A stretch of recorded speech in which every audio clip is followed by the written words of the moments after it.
woodworking, Trivial Pursuit, and Audited Facilities with Ryan Ridgley of Orion Pest Management Solutions, all on this edition of the Pest Geek Podcast. Pull out your hose and grab your can. We're about to integrate another Pest Geek Podcast. Hi, everybody. Frank Hernandez here, and welcome to the Pest Geek Podcast, bringing you the latest information on pests, products, and politics from today's leading industry sources to help you start, manage, and grow your pest control business. Welcome back.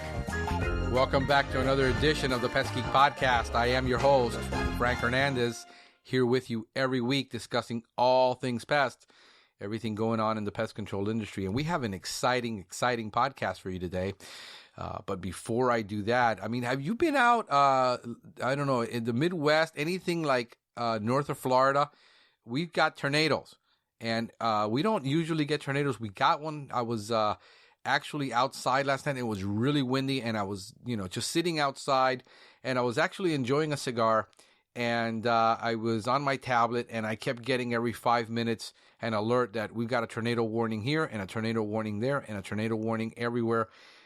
And all of a sudden, at around 3 o'clock in the morning, about 18 miles from here, a tornado actually touched down, about one tornado, and there's power knocked out, and a lot of damage caused by a little tornado, and it seems to be that way out. Also preparing, probably in the coastal area and in the west part. So it's crazy.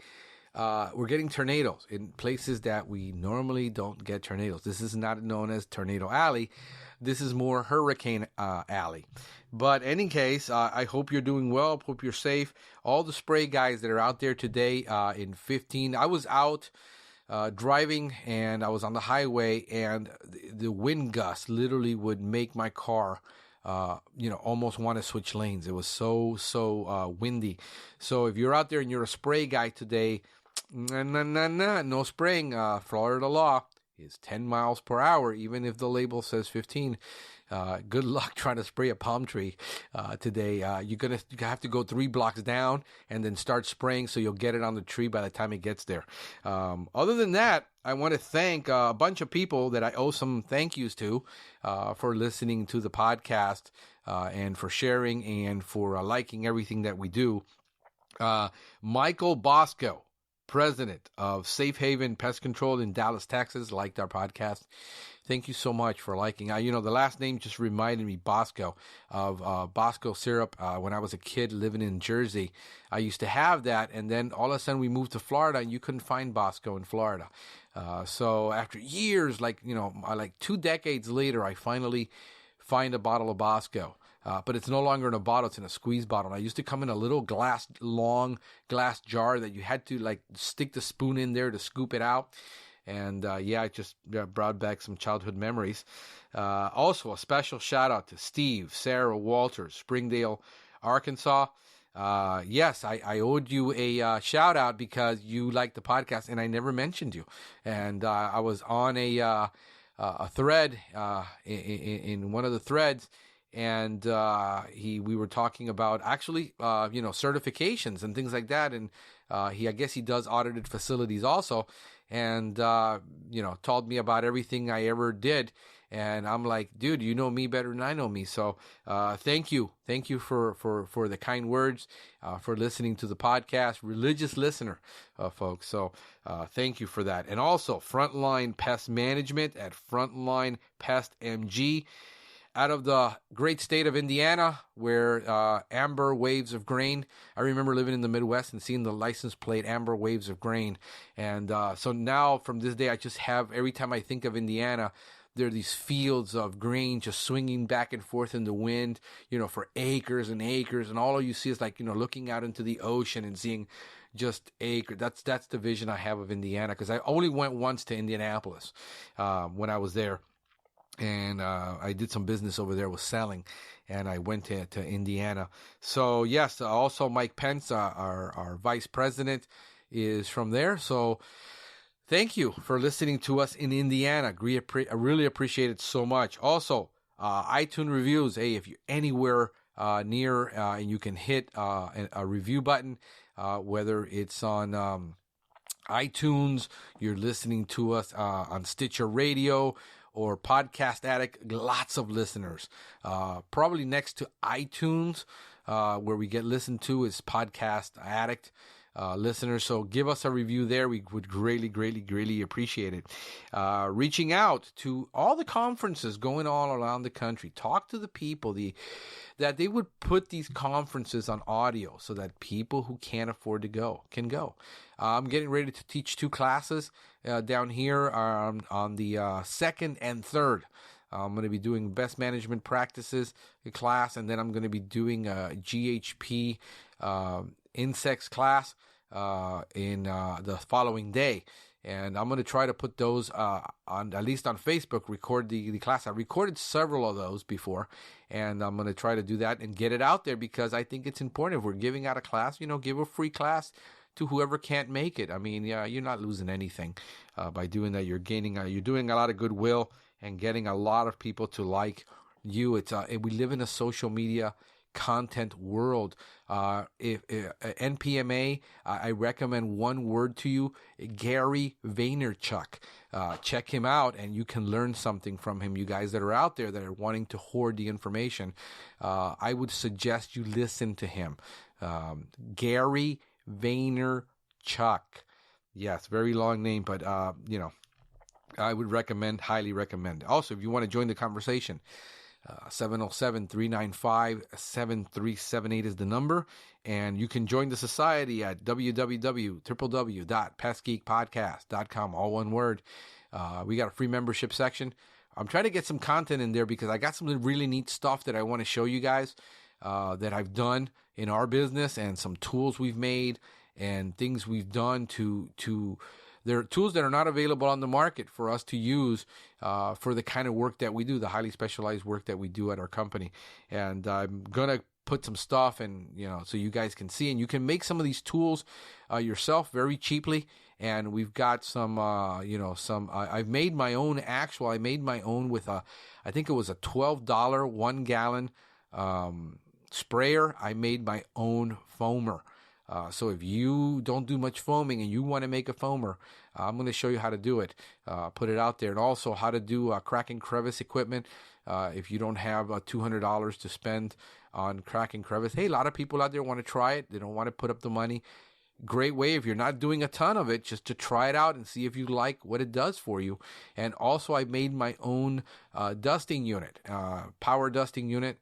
That we made because, for the work that we do, the way we do it, the dusters that are out there that are automatic don't cut it for us. And so we made our own. So I make a lot of my own tools, kind of like, old woodworkers used to do, making their own jigs and things like that. They can be done. So, I want to talk about one of the products that I saw at the conference at NPMA Expo in Orlando, because this was a fascinating product. It's called Critter Ritter. It's a black pole, a black device made out of poly, and it's for preventing squirrels and rats and mice from getting into stack vents, and then also protecting the stack vent. And it's easy to install. Comes already in different sizes. Great product. I'm going to have an audio to listen to because I did an interview with the owner there at Expo. So check out and listen to what he does with the product. Yes, this is Andrew McIver of Avalon Manufacturing. We have a patented vent repair flashing called a Critter Quitter. It will not only keep frogs and rats out of toilets, it also repairs damaged plumbing vents by dropping rainwater into the vent. So instead of having to call a roofer, if a damaged vent needs to be repaired, you can actually go fix that for them by simply putting on a Critter Quitter. It takes about 20 minutes, and the vent's repaired. That's it. And what is the product made out of? It's made out of polypropylene. It's the most UV-resistant plastic available. It will last decades. Okay, and then you just basically, you just slide this on and bolt it on? It comes with 4 stainless steel screws. You basically slide it onto the vent, put your 4 screws in, and you're done.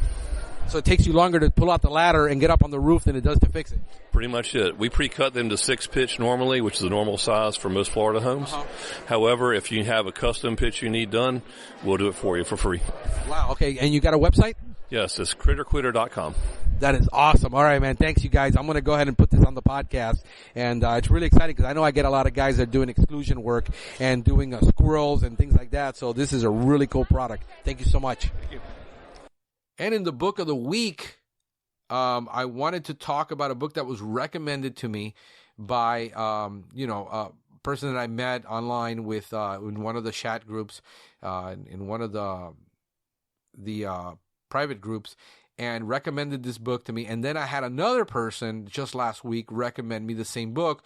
It just so happens that the same person that recommended it to me recommended it to him. So thank you for the recommendation on this book. You'll know who you are. I don't know if you want me to mention your name or not, so I won't do it. But Bug People to Business People by Lloyd Merritt Smiggle. It's available on Amazon, like for $9, $9.99, I think. I'm going to order it. I haven't read it yet, but I was told by two people that it is an awesome book, what you people need to understand how to grow a pest control business. And I understand this person, I went to their website. It's a 30-year veteran of the pest management business, and shows people how to efficiently and effectively operate pest control business. So check it out. There's a link on our website, on this thread, actually on the post for the audio. There's going to be a link, and I think you should be able to get the links to it on iTunes also. On the MA, on the mergers and acquisition front, man, has Rent-A-Kill been on a buying spree for the last year? They've bought out some major players in the market. Starting out last year with SteriTech in 2015, and then they purchased Residex last year, the distributor. And they purchased Knockout Pest Control in Australia, and then Fumicare Hygiene Services in New Zealand, and then Bobby Hygiene Services in Malaysia, ProKill in the UK, and now Cannon Pest Control, which is owned and operated by the OCS International. This is an international facilities service company. They service clients in 40 countries. Check this out. They got 74,000 employees, and they own this company. I think the company was selling somewhere around $23 million a year in the UK, and they just bought it. I got the info there. There's a link to Pest Magazine in the UK, and they put out they buy out Cannon Pest Control. So check all this out, and now we're going to bring on our featured guest. So I want to welcome to the podcast Ryan Ridgley of Orion Pest Management Solutions. Hey, welcome aboard. Morning, Frank. How's it going? Man, it's going awesome. I'm just having a blast. I've been up really early this morning, and I went to bed really late. So, if I'm like incoherent, you know why. I was up to like 1:30 in the morning working, and then my son wakes us up like at 6. So I'm like on 5 hours of sleep, and that's typical for me. So so I'm a little bit incoherent, but I wanted to talk to you. What is Orion Pest Management Solutions, and how did you get into pest control? Well, Orion Pest Management Solutions is something that I stumbled upon when I was back in Minneapolis. Really the focus of Orion is to bring quality training, accountability, and client experience management to pest control companies. And we do that by working with the small to medium range pest control companies. So an individual guy starting out, running one route, an independent, working out of a small shop, isn't exactly our ideal client. What we're looking at is the 1 million to 8 million mark. And the reason that sweet spot is because over 8 million, they're going to have the resources on staff for what Orion does within the organization. But when you're growing, you can't always afford to have executive level management on staff 365 days a year, paying the salary, paying for the office space, paying for the vehicle, paying, all of the costs that come with having a full-time salary employee. And so what Orion does is it offers that executive level management side with quality, with training, with client experience management on a contract basis, on a as needed basis, instead of, like I said, a full-time employee. Right. Because, for instance, a guy running, $1.5, $2 million worth of work with 10 guys, yeah, he's doing pretty good for himself. I mean, shoot, half of us out there would love to be there. Right. But he's still not at the point where he can drop, $80,000, $90,000 to have another manager who isn't a revenue creator. Right. A lot of what I do doesn't create immediate revenue. What it does is it solidifies the revenue coming in and creates opportunities for growth within the companies I work with. Gotcha. Okay. So you're doing a lot of things for people that at this point they're better off outsourcing than bringing that in-house at this point. Absolutely. Those talents. Okay. Gotcha. Now we talk a lot, we've talked before, and I see some of your activity on your social media and your stuff like that. And it seems like you got some strange hobbies. That one of them is really questionable, and one of them is really neat. I don't know which one would be questionable and which one would be neat because they're both strange. You do woodworking, and yeah. So how the heck did you get into woodworking? It's the weirdest thing.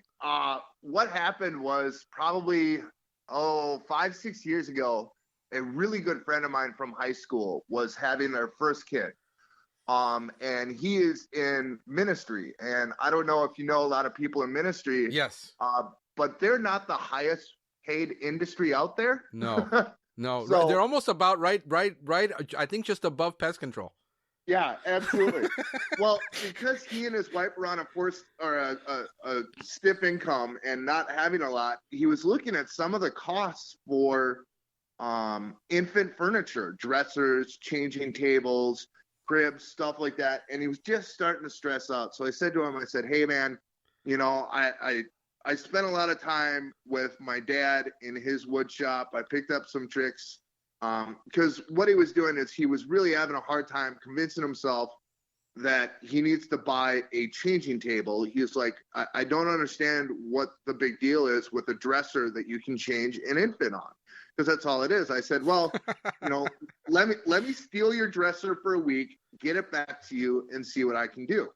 And so he emptied his wife's dresser. They loaded it up in the back of my truck, and I brought it home, and I started working on it. And, I pretty much, in essence, all I did was add a changing table to the top of this dresser. And, I kind of put some embellishments on it to make it a little bit more kid-friendly, and some non-slamming rollers in the drawers and all that, so the kid couldn't get its fingers pinched and all that. I brought it back to him, and he was like, oh my gosh, this is crazy. It looks like it was built this way. And so that kind of just started the fuel of every now and then, when I just need to get away from things and spend some time, I go into my garage, which I lovingly refer to as my studio. My wife hates it because for these 7 years we've been together, she does not get to park in the garage. We have a nice 2-stall heated garage. That is my entire woodcraft studio. No cars go in here. And middle of winter in Minnesota, it was a big deal. Now, granted, now that we're in Kentucky, not so big of a deal, but still, she sometimes wishes that we had a 3-stall garage. And I always tell her, if we had 3 stalls, that just means I'd have a bigger shop.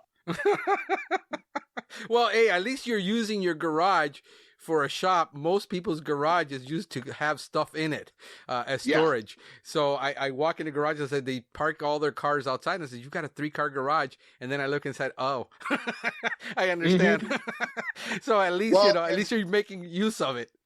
Yeah, but when I have my pest control industry friends over and they look at my garage, they cringe because it is wall to wall shelving and workbenches. And I mean, the conducive conditions for rodent harborages in a wood shop Yes. are ridiculous. So I won't lie. On occasion, I have had to swallow my pride and remove some unwelcome rodent visitors from my wood shop. But you know, with everything, it's kind of bound to happen. In the summer, I'm working in my garage until, you know, like you said, 12:30, 1 o'clock in the morning. I've got the garage door open. They're getting in. And so, you know, I try and set up some preventative stuff. But yeah, it's a little humbling to be a pest control guy, you know, 9 to 5, Monday through Friday, and then have to explain to the wife, hey, we've got a mouse in the garage. I got to go deal with that. Yeah, or worse, she finds it before you do. Yeah, absolutely. and I was looking at it and says, you know, then he goes from wood shop, and then he's going out on trivia nights as a trivia geek. And I'm like, no, this can't be. So how the heck did you get involved with these trivia events? Yeah, that was just a buddy of mine is part-time sales for a trivia company here in the Northern Kentucky, Cincinnati area. And he was in a bind. He had sold a couple new bars and needed a host. And he's like, Ryan, you like talking to people. You're kind of a outgoing person. What do you think about doing this? I said, all right, I'll give it a try. And I actually like it. 2 hours twice a week, I get to go out, hang out with fun people. And this company sends me, you know, 30 questions every week. And for 2 hours, I play music and someone gives me a phone and I read questions and have a good time and add to the worthless knowledge that was already in my head. I'm becoming quite proficient at things like Jeopardy when it's on TV. I'm like, oh yeah, that was just on my trivia show a couple weeks ago. So yeah, I've always tried to figure out how do I make use of that useless information in my head, because I'm kind of the same way. I've got stored up information that nobody really cares about. My wife is like, how did you know that, and why do you know that? Yep. And it's all because I have no idea. I have no idea. I have a brain to remember things that seem utterly useless to everybody else. They actually make it into my head. But I can't remember how to pick up my shoes in the living room. Yeah. So if you're ever in the Cincinnati area, you better make it to one of my trivia shows. Yeah, I missed that because I got to live in Northern Kentucky and right across the bridge also from Cincinnati. And I lived in Dayton, Ohio and Columbus, Ohio for many years, for like almost 7 years. And it was really, I really used to love going down to Cincinnati and seeing that old city, because I'm here in a new city and everything is like sterilized, and you see this, you know, these old really old cities, you know, with the brick and stuff I never see in Miami. You don't see brick in Miami, by the way. Have you ever come down here? It's absolutely beautiful around here. When my wife and I moved down here a year ago, we went up to Cincinnati the first weekend we were here for a like flea market, like expo thing in this big park out there. And this park is surrounded by just this old architecture. And me being from Minneapolis, you know, Minneapolis is, you know, kind of like Miami. It's got some age, but it's a newer city. Whereas Cincinnati, yeah, you're absolutely right. It has that historic feel and some great architecture and brick and a stonework. And one of the things I love doing is with the pest control industry, we get to go and see things that sometimes the general public doesn't. Right. And so I automatically, while I was at that flea market, my wife was looking for, you know, knickknacks and stuff to hang on the walls of the house. And I'm sitting there looking at the buildings going, okay, I want to be in the basement of that building. I want to be in the basement of that building. Yeah. You know, and I mean, you know how it is. Our significant others know that it never gets turned off. Wherever we are, we're constantly looking at pest control and, they need a door sweep, or, you know, I wonder who's servicing this account. So it's something they get used to. Yeah. No, I can't go out anywhere without me observing stuff. I don't know if you heard my rant last week. I'm in a restaurant and you spot things that you're like, Oh my God! I just was doing a big high-rise inspection. This is like a 38-story luxury, multi-million-dollar. You know, they got penthouses, and I'm going in to do this consulting work because they have a silverfish problem, and then all of a sudden we find fly problems, bacterial problems, rodent problems, and they're like, we didn't know we had all this, and it's like, this is what we do, and people don't see it, and we're consulting all the time, and yeah, you can't turn it off. It's like. Yeah, it's part, absolutely. And pest control is one of those things that when it gets in, I mean, I've been in a lot of businesses. I mean, I've been in a restaurant manager. I've been in the food distribution business. I've been in the linen business. I was, believe it or not, in the pager business. If you remember what a pager looks like, and nothing ever got into me like pest control. I mean, it becomes. I guess it just gets in you, and then you just like sucked in. It's like Hotel California. You can check out any time you like, but you can never leave. Yep. That's just the way it feels for people who get into pest control. I mean, we're on the cemetery, and we're talking to people who are electrical engineers and biological engineers, and they get into pest control. And people are like, really, you got into pest control because you couldn't do anything else with your life? It's something about it that is just so fascinating that it's for a person who enjoys a challenge, you're always challenged because these little buggers will kick your can all over the place when you least expect it. And you're like, how did this happen? So it's one of those things that when you get in, you really never figure out how to get out and do anything else. It's just fascinating. Which leads me to, how the heck did you get in to pest control? I just like most of us, I did not grow up wanting to be a pest management professional. It was a career I had no idea about. I graduated high school up in Minneapolis, joined the Army immediately afterwards. College, I tried it for a semester. It didn't work for me. So, right. As a middle class kid, I didn't exactly have the luxury of living off of mom and dad's dime. So parents said, hey, you got to get a job or join the Army or whatever. So Uncle Sam called me. I answered the call. I gave him 4 years of my life, and just had some frustrations in the military when it comes to leadership, and just realized that I could be doing much better in the civilian sector, monetarily wise. I could make more money Right. Doing what I did for the Army in the civilian sector. So I ended up connecting with a rental house, meaning they rent large equipment in South Minneapolis area in the South Metro. And for 2 years, I sold excavators, bobcats, and skid steers to contractors. I either did long-term leases or sold them used equipment. I had a blast. Learned a lot about the housing market, learned a lot about commercial buildings and structures and all that. And then, like I said, spent about 2 years doing that, and then the housing market crashed. We had the bubble happen, and it popped, and the guy I was working for, it was a small independent rental firm. It wasn't one of the large national companies, but the guy I was working for really was heartbroken, and he took me into his office, and he said, Ryan, you're a good kid, and you work hard, but, I got to look at the fact that, you're 20 some odd years old. You don't have a family. A lot of my guys do. I've got to cut some of my staff to make things work.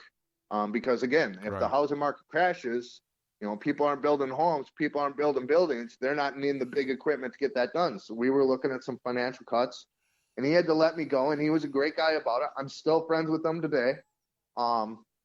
But I was sitting there wondering what to do. Saw an ad in the paper. That goes to show you how long ago that was. I responded to a classified ad in the local shopper paper or whatever, looking for pest control. And within about 2-3 hours of me submitting my resume via email to this company that was based in Omaha that had a branch in Minneapolis, I was being asked to drive to this municipal airport where they were actually performing interviews. So I had no time to research the company. I had no time to really figure out what pest control was all about. I barely had enough time to throw a nice pair of pants and a shirt on to go do this interview. So I go to this interview, like I said, it's a municipal airport, and there's a older gentleman, you know, and he says, "Oh, you're Ryan. I'm glad you make it." And so I talked with him a bit and filled out some paperwork, and he could tell I was a little bit nervous. And he's like, "Oh, don't worry about it. Relax. You're fine. You know, do you want a water and all that?" And so the interview was very informal, very, very relaxed, very laid back. It was like I was talking with one of the guys at the VFW. It was really low key.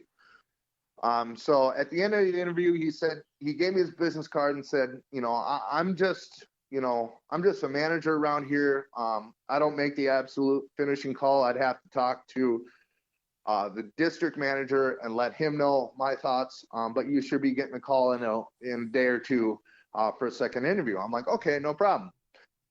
So interview was done, went home, had the business card. So finally I go and research the company, and come to find out that the older gentleman I was casually talking to and interviewing with was Ward Combs, the owner and president of Presto X. Oh, wow. Yeah, I was a little blown aback. And so from there, you know, I ended up getting the job. I became the technician for the Minneapolis area for Presto X. Presto X was just starting to really move into the Minneapolis, St. Paul area. Myself, I was working out of the Mason City, Iowa branch. So a couple times a month, I'd have to drive down to Mason City for an 8 o'clock meeting, which meant I was waking up at 3:30, 4 o'clock in the morning.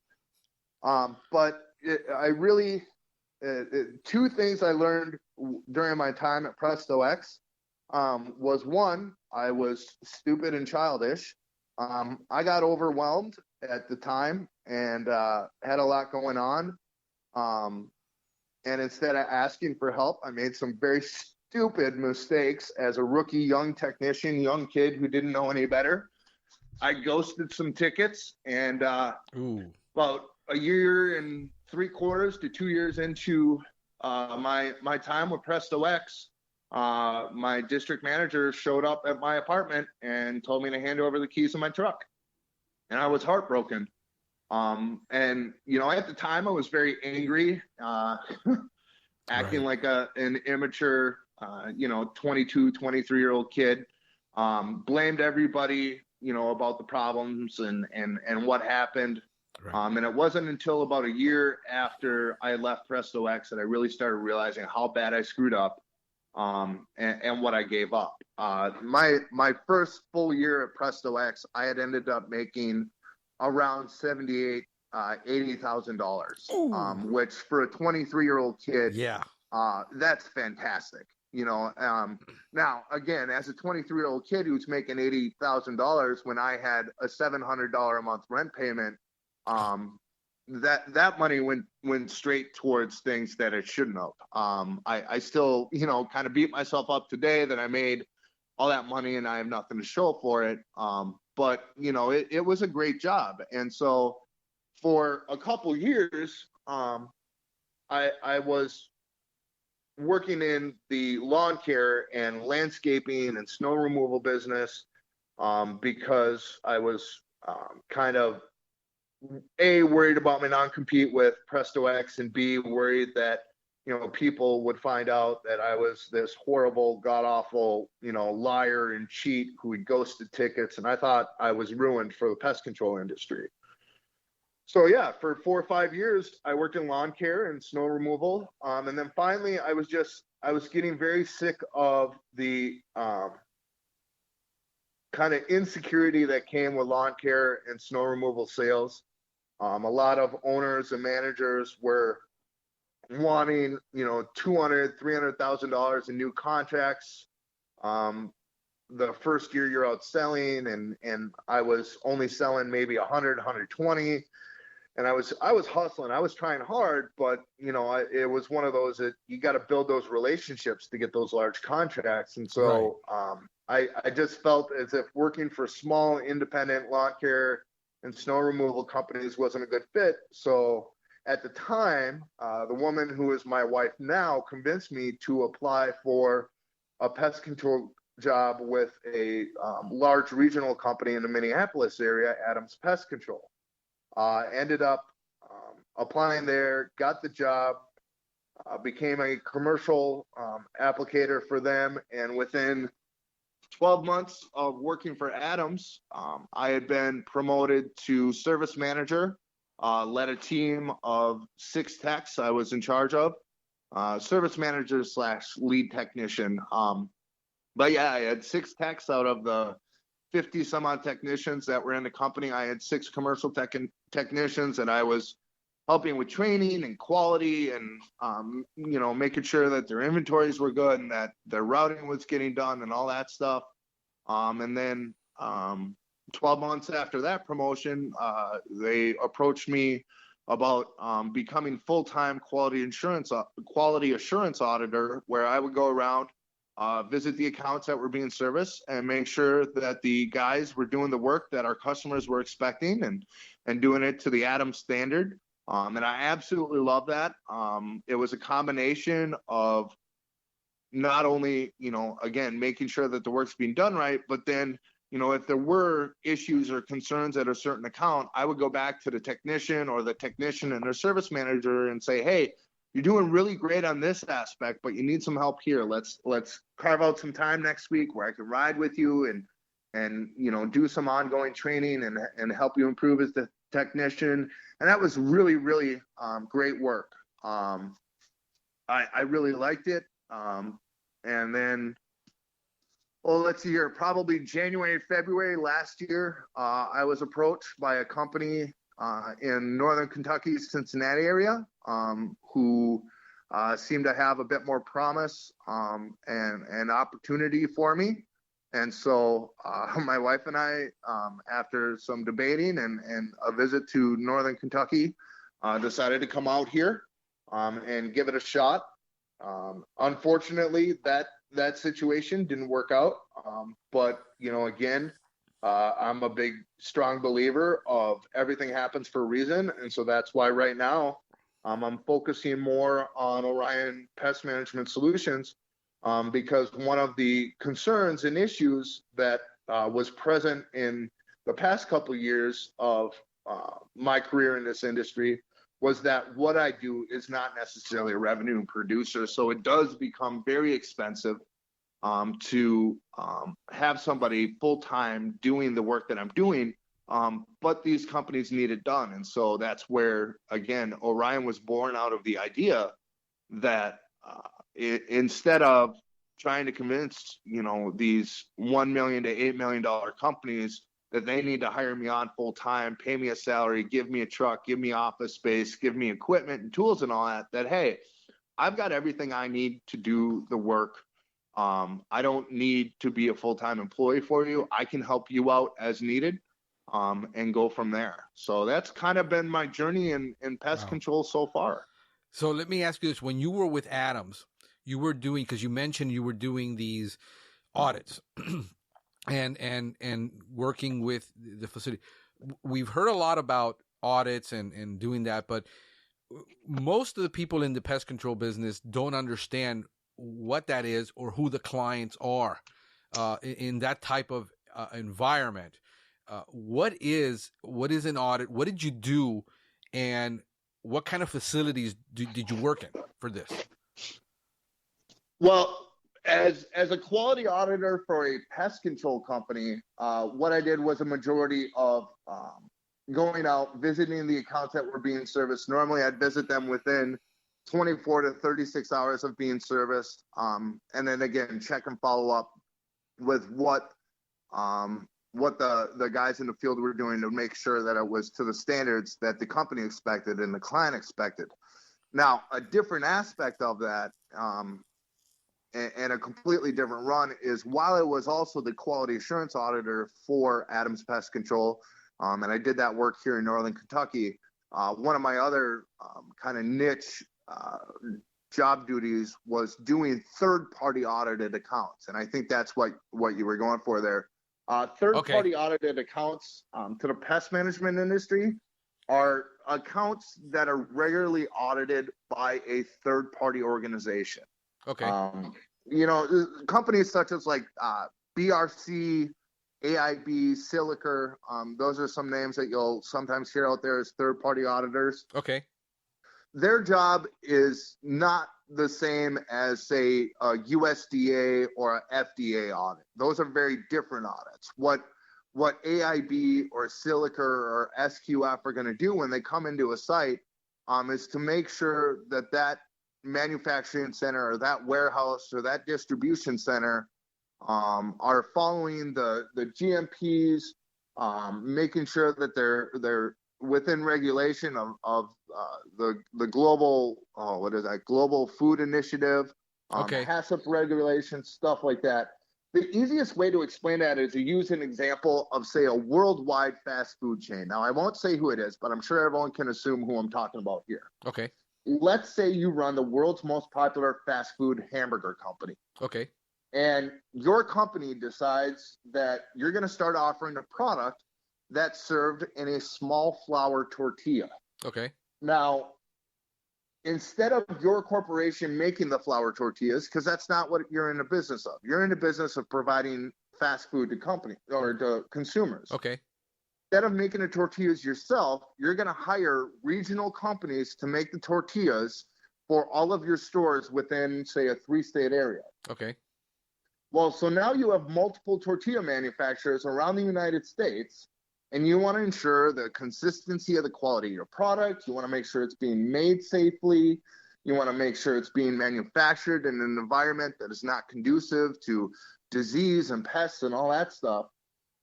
So what you do is, instead of taking the time out of your day or somebody from your staff to visit each and every one of those tortilla sites, you hire a third party, like, say, AIB or Silica or SQF, to go in, audit the facility, report back to you so you can determine, am I going to keep using them as my tortilla manufacturer, or do I need to find a different place to make my tortillas?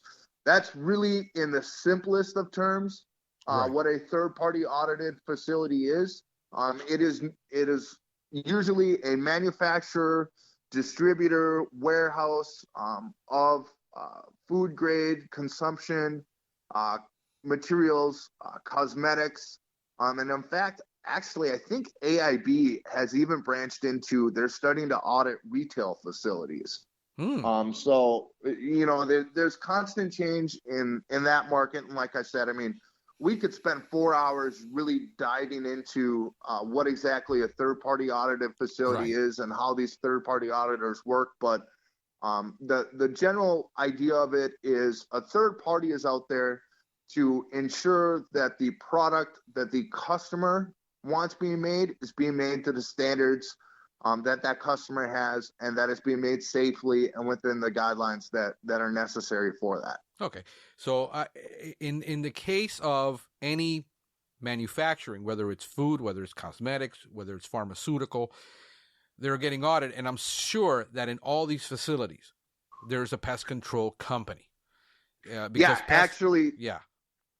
So normally, and I mean, this can vary depending on what auditing company, but many of the auditing organizations that have audited facilities that I've been in charge of, pest management and sanitation is 1/3 of the score of the total score. So, for instance, they might have a completely immaculate and fantastic production setup where everything's being done. The employees are being are producing the material safely.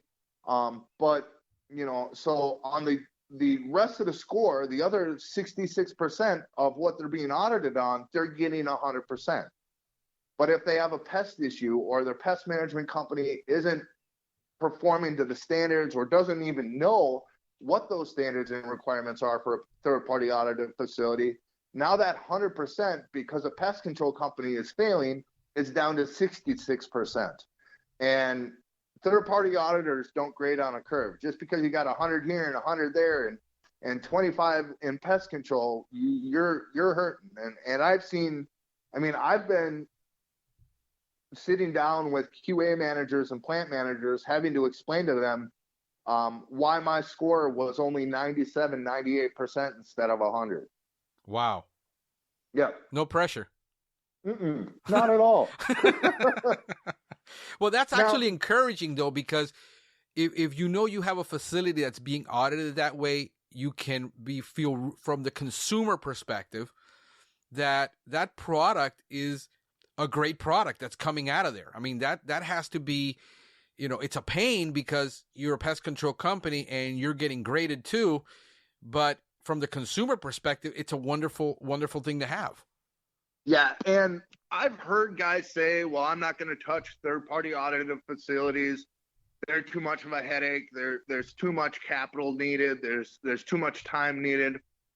And I always tell people who talk to me about that, I say, you're looking at this the wrong way.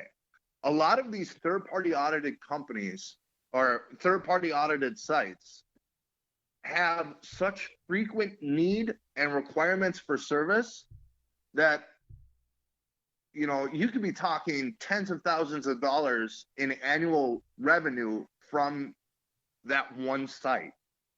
And really, once you get it set up, once you have, any ongoing pest issues that were there before you took over the account, once you have that resolved, once that account is set and going and you're in there on a weekly basis, it's very easy to keep the thresholds and the pest pressures down because, again, you're there on a weekly basis. A lot of these accounts require the technician to inspect and treat as necessary every week. Okay. And so, I when I was in Minneapolis, I had a commercial bakery facility that I visited every week. And every week I signed a $320 ticket for 2 hours of my time. And I think in any given quarter, so over a 3-month period in that bakery facility, I maybe used 1 gallon of product in 3 months. So most of the work really is monitoring and inspection. It's not really Absolutely. It's totally different from the lawn and ornamental market, the termite market, the GHP market, residential, even residential, which you get into commercial. Like I got this building that I just told you we did a complete inspection on, and they have huge nightmares. Yet they got a company there once a month spraying everything down on every floor, and they still got tons of problems because nobody is looking at how all these pests are causing issues in the building. So, so you're looking at a really higher level of technicians spending a lot of time in a facility. Yeah. Third-party audited accounts are more often focused on inspections and reporting than they are treatments. So when it comes to, we'll use this bakery, for instance, they weren't hiring myself and the company I worked for to come in and treat for pest issues. They wanted my eyes. They wanted my expertise and my ability to locate, identify pest harborages, conducive conditions, other factors that could lead to a possible pest issue. These clients, they'd rather keep the problems from ever coming into their site. So the nice part is as much as it can be difficult to be there every week and to give the time that's needed, when there are conducive conditions, when there are structural or cultural issues that need to be addressed, third-party audited accounts are some of the quickest adapters of your advice. So, we've all been in that quick service restaurant that, is sanitation issues. They have grease buildup under the counters and equipment and doors are being propped open. And no matter what you do, you cannot convince that store manager to change the habits of their staff. And so you're constantly fighting the poor sanitation and the poor structural issues. Well, if you go up to some of these QA managers or plant managers and say, hey, you have a lot of product built up in this one area of production and it's going to lead to pests, I can guarantee you before you're done filling out the paperwork, he's got a team of his sanitation crew addressing that sanitation issue that minute. Right. It's so rewarding because, it does get frustrating when day after day after day you're telling people to fix things and they're not doing it. And they're blaming you for the pest problems. And you're sitting there going, well, if you would do this, it would solve it. I mean, I always liken it to, do you blame the plumber that your toilet was clogged? Right. You know, people don't blame the plumber that the toilet's clogged, but they'll be quick to blame the pest control company for them having a pest issue. Right. You don't see that in a third-party audited account, which is it's nice, it's rewarding, and like I said, after you spend time in the account and you get to know the account, the ownership is really what sucks you in. It's being able, when you're out driving around and you drive past your site and you go, "That's my site. Right. I'm the one in charge of that. I'm the one taking care of it," and it can be really rewarding. And I think that as a professional, you as a tech get the respect, and they respect you for your expertise, where you don't get that in the residential and even small commercial market, because most people think that you're there because obviously you can't do anything else, and they could buy the product over the counter and everything is product based. That doesn't happen in an audited account. Right. Yeah, and this is what I've been preaching for, 8 years, when I tell people that if you focus more on inspection, monitoring, and exclusion, that the amount of pesticide that you actually need to solve a problem is non-existent. And yet 95% of people that I talk to in the industry will buck me on that and tell me, nope, you have to apply a product because people are paying you to apply a product. And it's a totally different mindset and a mentality.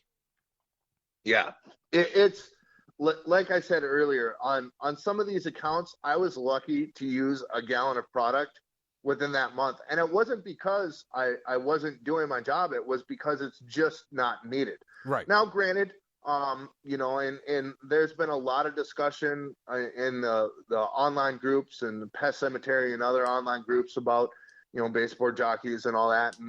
And yes, I will say that there are times where preventative treatment is necessary. Right. However, I agree with you that a lot of the quote preventative treatments that are being applied right now are absolutely not necessary, because they can be addressed through cultural and structural modifications.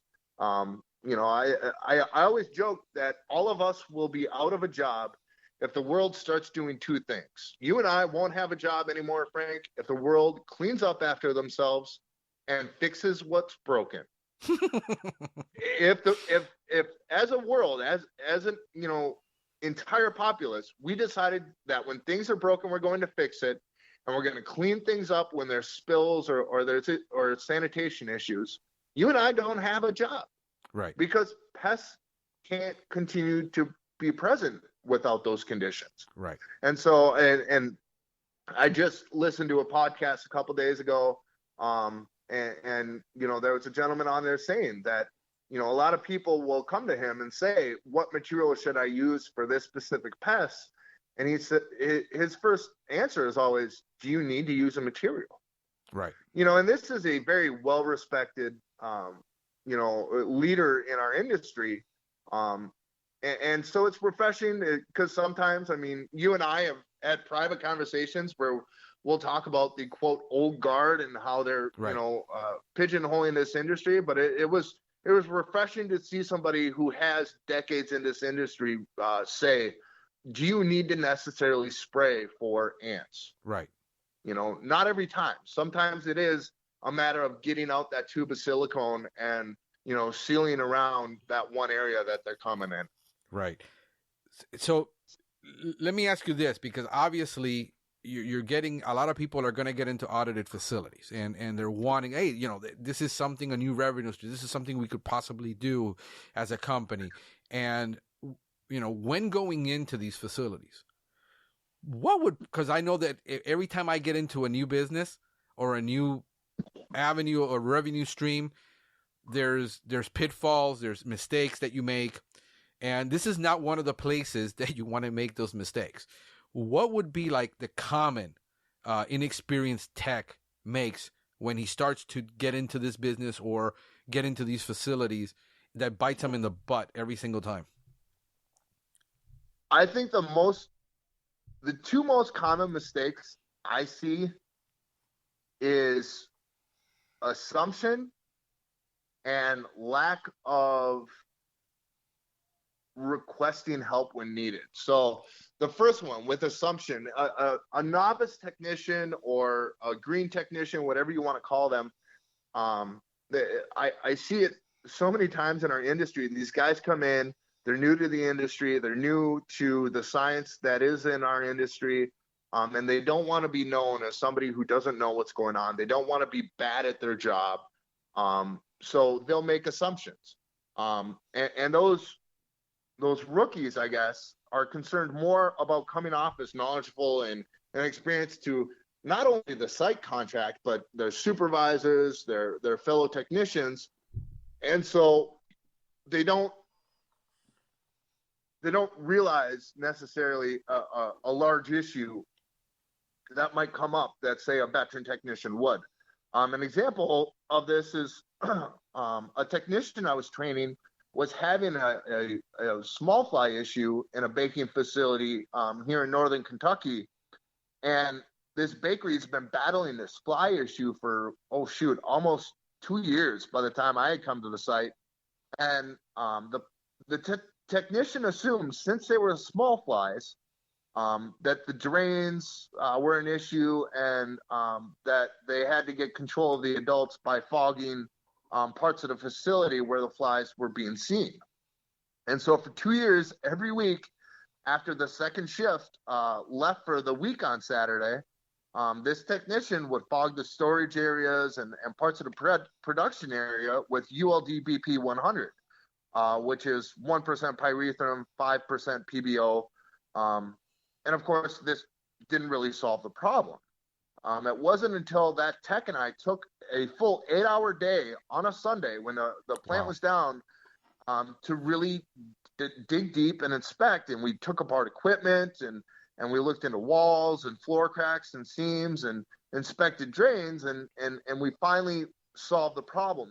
And the issue wasn't so much the drains in the production area. It was a drain in the dishwashing area that because it's a baking facility, there's a ton of flour and dry goods that were creating this paste in the broken grout and tiles in this area. And so just the idea that he didn't want to come off as, I don't know what I'm doing, so he thought I'll fog and I'll just treat the drains. It wasn't solving the problem because 3.5 feet away from the drain is the cracked tile where they're actually breeding. The second mistake that I commonly see, and this kind of doubles up on the assumption, is the not asking for help. Like I said in the previous example, this bakery has had a fly issue for 2 years. And in that 2 years, that tech never really reached out for help. They never really, said, I can't get this under control. And when I asked him about it, he said, well, I didn't want to look stupid. And I always tell staff that I'm training in or people I'm working with, the only stupid question is the one that never gets asked. By the time I was aware of the problem in the bakery, this client had already threatened to cancel the account and refused payment of the last 6 months of service. This could have been avoided a lot sooner had that inexperienced technician, ate a piece of humble pie and asked for assistance when they didn't have an issue. And so I don't like saying don't put novice or new account or new technicians in third-party audited accounts. But if you're going to make sure that there's some follow-up, do some ride-alongs as a manager, owner, supervisor, make sure to really properly train that technician on what a third-party audited account is and what it means to service at, and to create that culture within your company that there is only one stupid question, and that's the one that doesn't get asked. Right. I've never worked for a large company in the pest control industry, and I've always worked mostly in my last couple of careers, jobs that I've had. I've worked directly under presidents and VPs of large companies. So leadership for me was great. In starting out in my career, I worked for managers that you would tell them things and it would fall on deaf ears. And that's common in our industry. As a result of that, of my previous experience in dealing with management and dealing with repair people and techs, I ran a shop. I made a policy in a company, and that is, if we get one callback, you're entitled to one callback. You're entitled to two callbacks. But after two callbacks, I'm getting involved. I'm going out and finding out why we're not getting control, because we're doing the same thing over and over again, expecting a different result. Something's not working. So the tech has that authority to just say, I've been out here twice. This is what I've done. This is what I've documented. And he creates the work order in the field, no questions asked. So he immediately has that empowerment to say, I created a work order for you because the client is complaining. I've been out there twice and it's not working. Stop what you're doing right there and get somebody with more experience to help you. But that has to be empowered. And it comes down to culture. And I'm not going to necessarily say that every manager out there is horrible. Right. But you're right. I have worked for, in both pest control and then lawn care, snow removal, for squirt and fur companies. The mentality that a lot of the field staff or technical staff has is, if I ask for help, it means I don't know how to do my job. And that falls on the culture that's created by the leadership of those organizations. And that's why any company I go into, especially when I'm doing my field audits, when I go out and audit a home to make sure it's being serviced correctly, or I audit a commercial structure or apartment building and make sure the technician is performing to the standards of the company and getting the work done that the customer wants.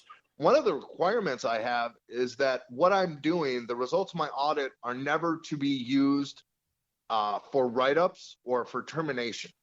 Audits are meant for improvement. Now granted, if over an extended period of time, we've addressed issues with a specific technician, we've retrained, we've verified that training, we've, gone over it over and over, and the technician still isn't improving, then there might need to be some staffing changes.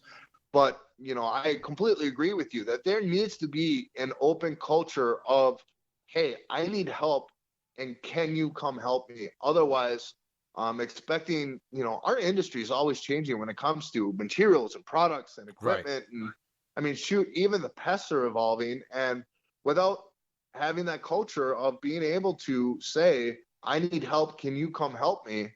You're just setting up your technicians and your company to fail in the long run. Right.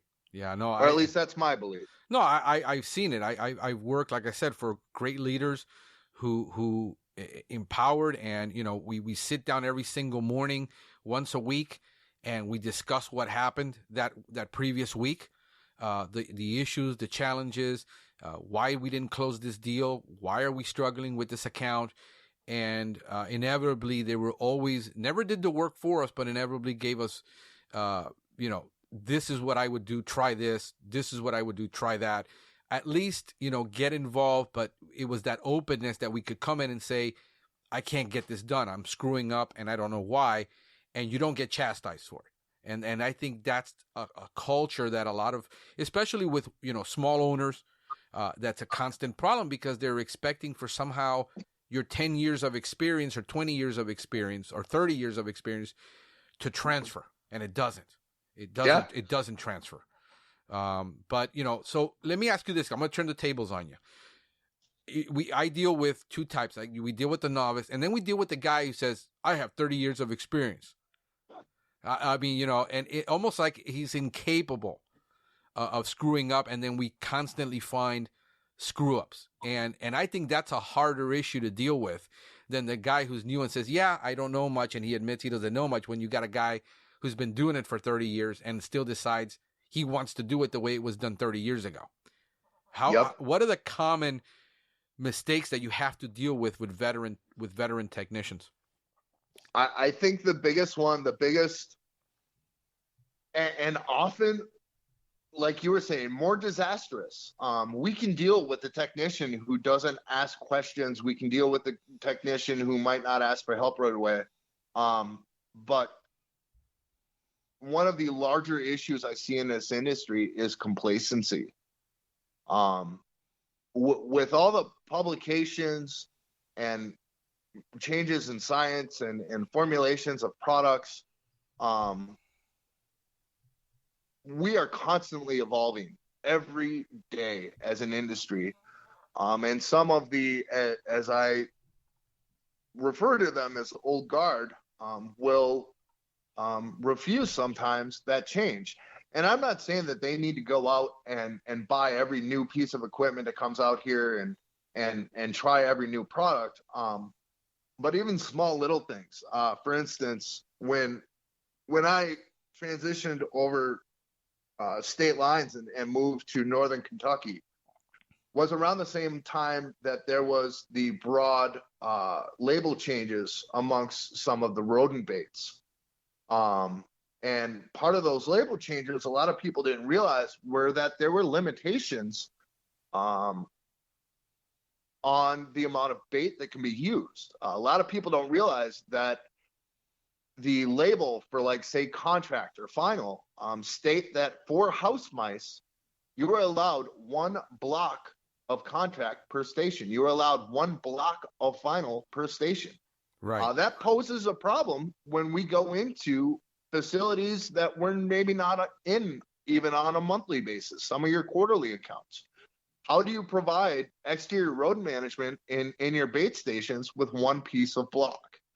And so these veterans or experienced technicians will say, well, buck the label. I'm going to, still put, 8 pieces of block into this station. Well, it's a label violation. You're breaking the law in the simplest form of it. But at the second time, an easy way I found around that was I now provide bait buffets. Instead of having 1 station with, 3 or 4 contract blocks or final blocks, I'm now going to have a station with a contract block, a final block, a Mackie block, a piece of First Strike, a piece of, Brigand or whatever. Because if I need that station to be able to, have enough bait in it to last an entire quarter or a 3-month period between services, then I need to look at what's allowed per label. So complacency is probably the biggest problem. And that even shows up in the way you service things. Like, for instance, third-party audited accounts. If you have a weekly account where the client's program, their pest management program for a third-party audited account requires you to be there on a weekly basis, say Tuesday mornings from 5 until 8. And you've had the same technician in there for 5 years, that means every week over the 5 years, for 200 and what's that come out there, 260 consecutive weeks, that technician has been doing the same work over and over and over again. And they might not be meaning to miss things, but when you're in the same account 260 times, and you're doing, in essence, the same work 260 times, it is human nature to turn repetition very quickly into habit. And so when it's habit, you start missing things. Because, if okay, I'm going to be here for 3 hours, it takes me, an hour to do the exterior, it takes me, an hour and a half to do the interior, and a half hour for paperwork. You start getting into that rhythm and that run. And then, for instance, one of the cases that I had with this was I had a technician who was servicing the same equipment in the same order, filled out the same reports with the same deficiencies for 5 years. And then suddenly there was a rodent problem in the receiving docks. Now, because of the nature of the products that were stored in this warehouse, they had a 0 tolerance threshold for rodent evidence and droppings. And what had happened was a nest of house mice pups had been found inside a pallet of raw materials that had been shipped to one of their customers. Now, due to internal tracking by the customer, we were able to figure out what part of the warehouse this pallet came from and found out that it had been stored for about 6 weeks, no more than about 10 feet from 2 multi-catch traps we had set up around the facility. Now, I looked and the technician looked, and we could not find an entry or exit point anywhere around where that pallet was. We couldn't see any other evidence of mice, and we were trying our hardest to figure out what was going on. But because the technician had gotten into the habit of checking his equipment and inspecting certain areas in a certain order every time he serviced that account, he wasn't seeing, what was going on. So what I did is I took the technician and I in essence performed a ride along, and we serviced that account the exact way that he would service it. And then I said, okay, well, what about this? What about that? And we switched it around, and I told him, okay, instead of starting at the front door and working counterclockwise or clockwise, now let's go to the back door and work counterclockwise. And sure enough, what we ended up finding out was on our exterior inspection, we noticed a pile of cigarette butts outside of one particular door. So I kind of made, mental note of where this door was, went back in the facility and found out that the door was in the maintenance area. And the maintenance area was right across from where this pallet was being stored. And sure enough, come to find out, the maintenance guys on third shift were going out this emergency exit door that was supposed to stay locked the whole time to have a cigarette because they didn't want to walk across the entire plant or warehouse or whatever to go to the employee smoking section. And so I brought this up to the maintenance manager. I said, hey, you got to talk to your guys. They can't be using this door. He was like, oh, they only go out there for a second. There's no way a mouse could have got in there. Well, I happened to have been driving past there a day and a half later with my wife. We were going out to dinner or whatever, a late dinner with friends and a movie, I think. And I said, you know what, honey, give me a sec. So I pulled in a parking lot and I pulled around the back of the building. And sure enough, that door is propped wide open. There's a guy smoking out there. So I sat there for about half an hour. My wife, of course, getting upset the whole time, watching this door stay open when guys weren't in there, when they were out there smoking. And so I took some photos and I wrote some stuff down. I went back to the QA and plant manager the next day. I said, hey, your maintenance guy's telling me that this door is not being propped open. Here it is. Your third shift is leaving it open at night because it gets too hot in the maintenance area. So they're trying to air things out and they go out there for a cigarette. Well, the next time the technician serviced that account, he sent me a picture. Management had taped a sign to the door saying if this door is ever found propped open, for any reason other than an emergency, it is subject to immediate termination. Yeah, and I've talked about that before, that these types of accounts, when you get into higher level accounts and you actually report things and you actually follow chain of command, things actually get done. And for most of us, we're just not used to that. And it's very, it's hard. Yep. And one of the things is, like for me, when I was in Minneapolis, I did a lot of commercial facilities and third-party audit accounts. That was a majority of the route work I did. And it almost became the norm for me to be able to talk to my service, contact, be it the general manager or the property manager or whatever, say there was an issue, it would get addressed and the problem was resolved. Well, then I would go to some of these other smaller accounts that didn't have that culture. I would get so frustrated because I was so used to, hey, what Ryan says has some validity. Let's listen to him and make these adjustments so we don't have a pest issue. So, it's a double-edged sword. As nice as it is in third-party audited accounts to be able to get that, response and that reaction from your client, it can also, make it very difficult for you when you do have clients that won't give you that response or won't give you, the results you need. And I won't lie, there are some accounts that see me as, what the email say? I had a owner get an email once saying I was arrogant to a fault and too bossy to continue in the account. And so it gets difficult. Yeah. Yeah. Yeah. I'm sure. Now, I mean, I've had, before I take on a client now, and I do, and these are larger accounts, but there's still that whole management thing where, they want to do what they want to do. And, and if I see that during the consultation, I ask very pointed questions.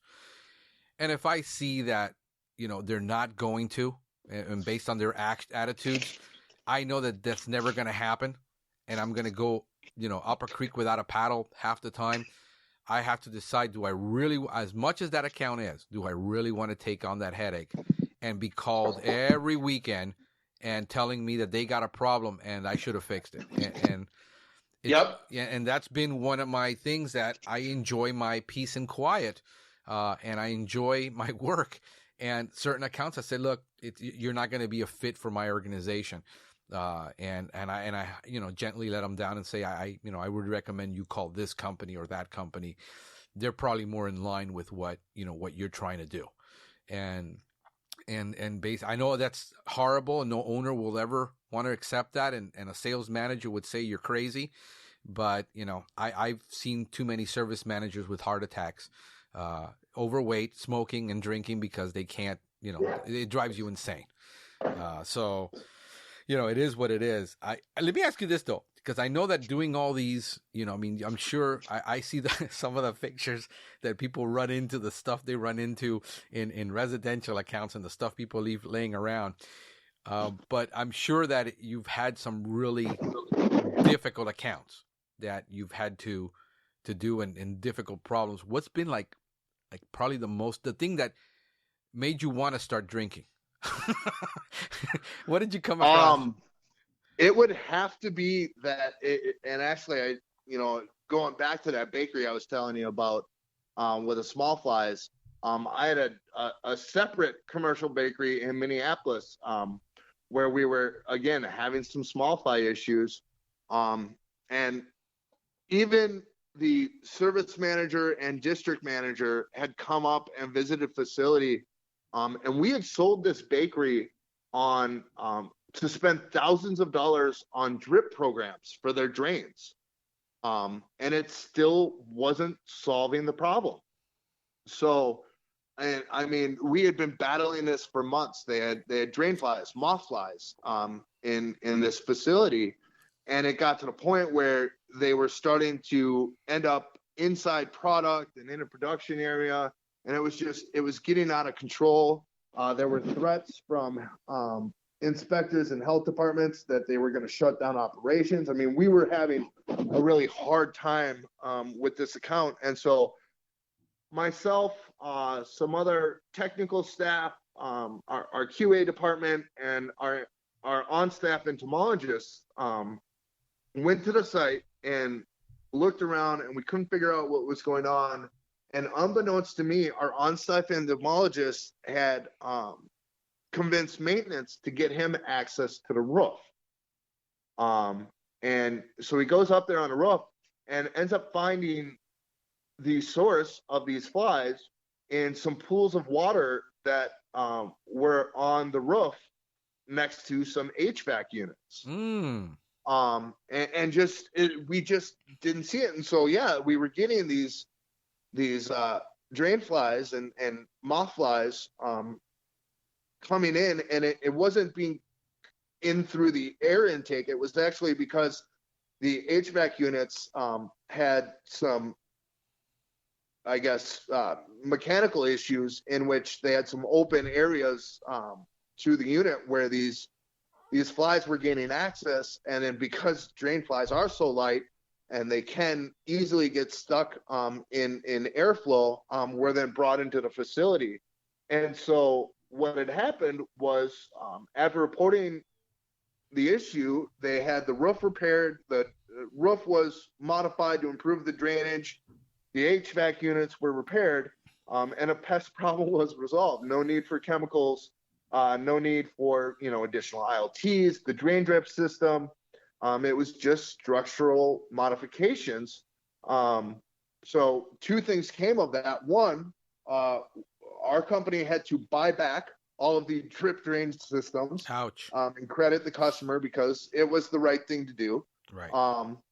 But that was a financial hit because I was excited for the commission on the drain drip systems, but then had to say goodbye to that money. But the positive from it was from that point on, and that was maybe a year and a half, 2 years into my, well, not even a year and a half, maybe 8 months to a year into my adventure in this industry. I just started out, but it was at that point that I told myself, okay, every single account that has a flat roof that I service, I don't care if it's a fast food restaurant or a giant manufacturing warehouse, every flat roof building will get a quarterly roof inspection on the accounts I service. At least once every 3 months, I go up on that roof to see what's going on. And it saved me tons of headaches in the past. I mean, I've sold bird work because of it. I've been able to solve other pest issues because of it. People will say that pests are a 365-degree creature. And if you're not looking at all portions of the facility, up, down, underneath, behind, that's, going to potentially cause issues. And yeah, as much as this drain fly issue was a headache, and kind of, it was egg on the face for the company. And when we convinced this bakery to spend these thousands of dollars on these drain drip systems, only to find out all they had to do was fix the roof in the HVAC center, it still taught me that, hey, make sure to get up on that roof and see what's going on every now and then. Yeah, no, I had posted on the cemetery, which Paul Bello got in on me on a thread. This was a long thread, by the way. This thing went on for I think I was online with him for an hour, and he was constantly hitting me with, did you check this? Did you check that? Did you check this? Did you check that? He never once told me apply anything. We were checking I did. No, I didn't check that. No, I didn't do this. It's this type. What kind of brick? Is it brick? Is it wood? Is it this? Is it marble? I mean, we were just going through the entire design of that structure of that building. Well, that's still the building. This account I took on one individual unit who was having a silverfish problem. And what we determined is the silverfish came from a sofa that she had for some reason and in storage and brought it in. And that's how she brought it into the building. But the building also has silverfish problems. And we were finding them in the trash chutes only because they're cleaning this building 24. This is a luxury multi-million-dollar unit high rise. And they were constantly cleaning. So I couldn't find any pests on the floor anywhere. We went to all the trash chutes and found a ton of silverfish near all the trash chutes because they couldn't clean in there. And then we discovered a fly problem that was getting sucked up through the air vent all the way to the 38th floor to the penthouse. We found potential rodent issues. I mean, just this one inspection. We went up. I did the same thing. I went up on the roof and I said, I see all these flies all over the place. Let me look at the roof. Thankfully, the roof was dry. It drains perfect. I walked on other roofs where I find piles of water everywhere. This one drains perfectly. So yeah, it's where we're always thinking chemical. We're always thinking what to apply. We're not thinking, where else could this possibly be that doesn't even seem logical, because it isn't. And, we run into that. And I think this is an incredible eye-opening for a lot of people that they're in this industry to see something that's a little bit more on the higher end that they normally don't see, that they don't experience. But let me ask you this. If somebody said, okay, Frank, I hear you, Ryan, this sounds good. I'm probably, could get into some of these accounts. Where would they start to get into third-party or doing third-party audited accounts? I'm a big believer that education and knowledge in our industry is the silver bullet. If an owner or a manager wants to start working and performing service at a third-party audited facility, the first step should be to have whatever staff are going to be dedicated to those projects go through a food safety and food program. AIB offers one that's fantastic. It's going to teach you the standards and requirements that come with third-party audit facilities. It's a long course, but it's worth it because the time and money that you invest in it will come back to you tenfold in being able to understand what these sites need. So I'd say the first step is to get the training on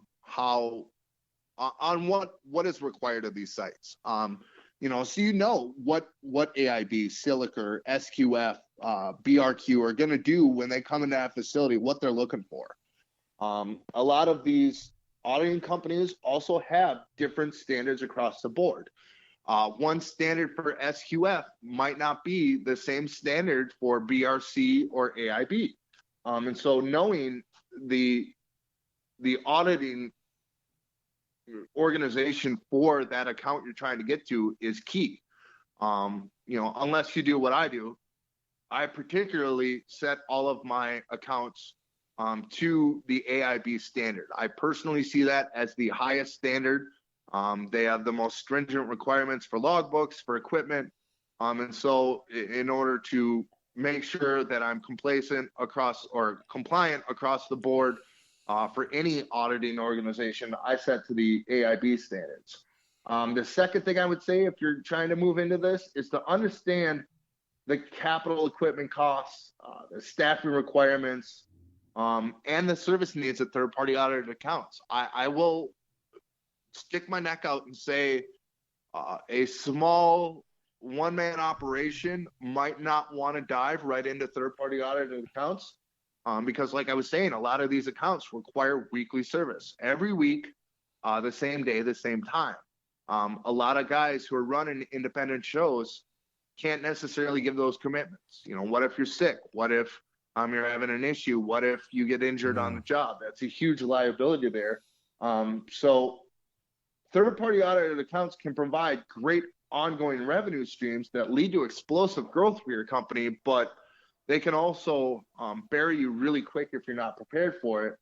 And then I guess, on top of things, the biggest thing is a lot of these QA managers and plant managers who put out these requests for bid for service at their facility, they know what they're looking for. It's not like when you get a bid from the city that says, I've seen city bids that, are, stamped 2015, 2016 saying, language around the lines of come in and spray the apartment twice a month.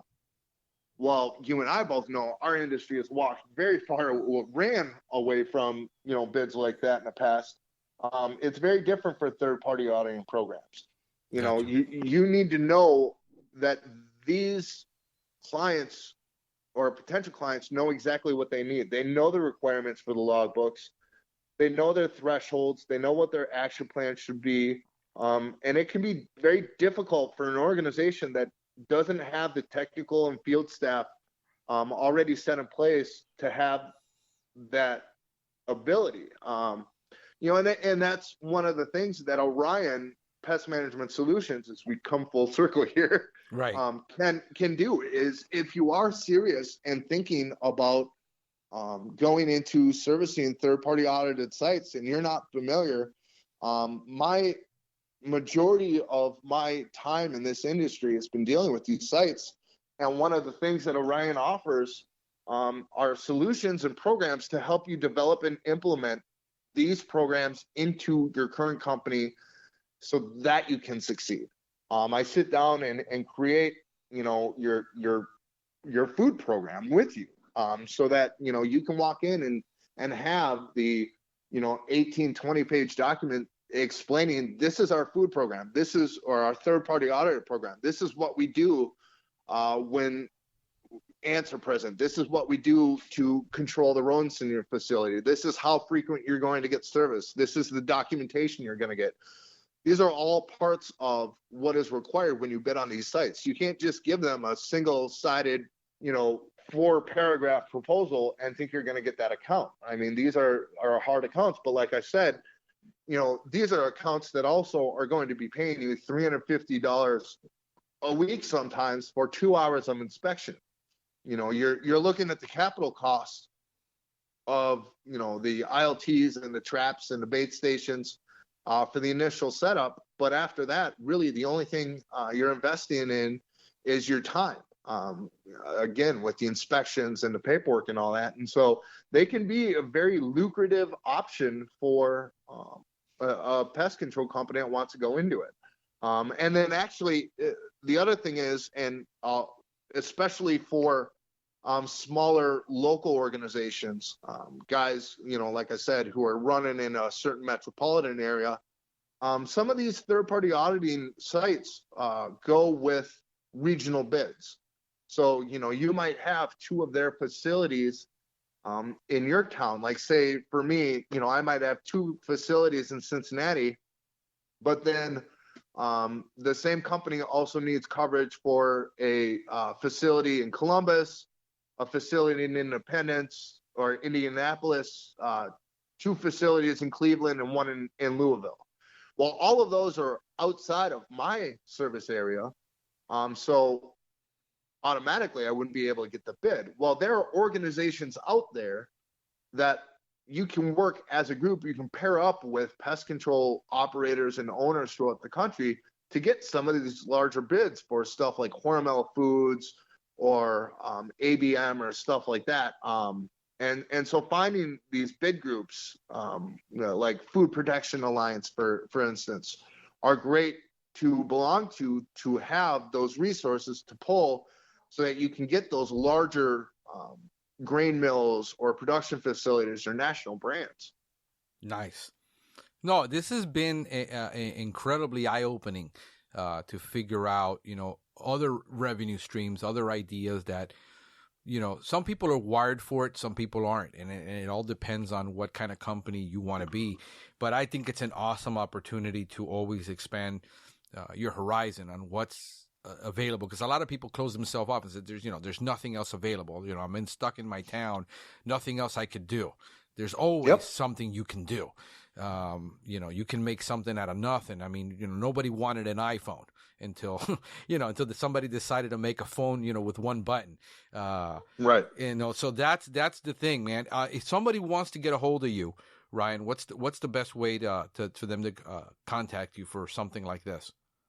Easiest thing to do is to go on my website. It's orionpestmanagement.com. That's ORION pestmanagement.com. Okay. All my contact info is there. There's 2 options on the landing page there for one's for pest control operators, the other one's for pest control clients. Go through there, contact me. I always say I'm happy to talk with anybody at no cost to you but your time. I don't charge to talk on the phone. Otherwise, I'd have a pretty hefty bill I'd be sending to you today. But, the other thing is, like everything we talked about today with third-party auditing and all that, I actually have a couple blog posts I'm going to be posting after this, kind of going into a little bit more detail about what we talked about. And that is orionpestmanagement.wordpress.com. They can go there, get some of this information. And like I said, I would be more than happy to talk to any listeners of the podcast here about where Orion can help you out. I am not so big-headed that I charge hundreds of dollars an hour for my time. Like I said, I'm a strong believer in building relationships and distributing quality. I understand that everyone's on a budget, and part of what Orion does is help save you that money by not having to hire me or somebody like me full-time on your staff, where I can just do it on a contracted basis. And, so for a very small aspect of what needs to happen, I can come in and talk with you in a lot of what we can do to help create that food program for anyone who needs it, to be able to get those programs set up and the steps in place in order to grow. This is a great time of year. It's January.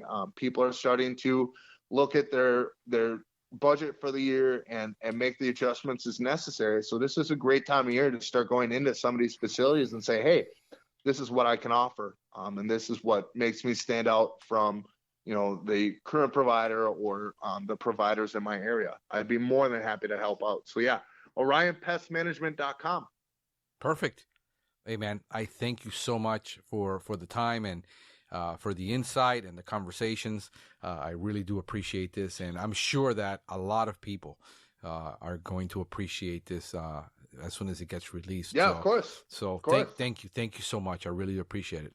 No problem. You have a great day, Frank. I'm going to go roll around in some sawdust in my studio for the day. You go for it, man. Thanks. All right, Frank. Talk to you later. Later, Bob. Bye. Thank you for listening to the Pest Geek Podcast. If you have enjoyed the Pest Geek Podcast, please give us a rating, write a review, or subscribe to the channel. You can join the Pest Geek Society by visiting pestgeekpodcast.com. Thank you for listening. See you next time.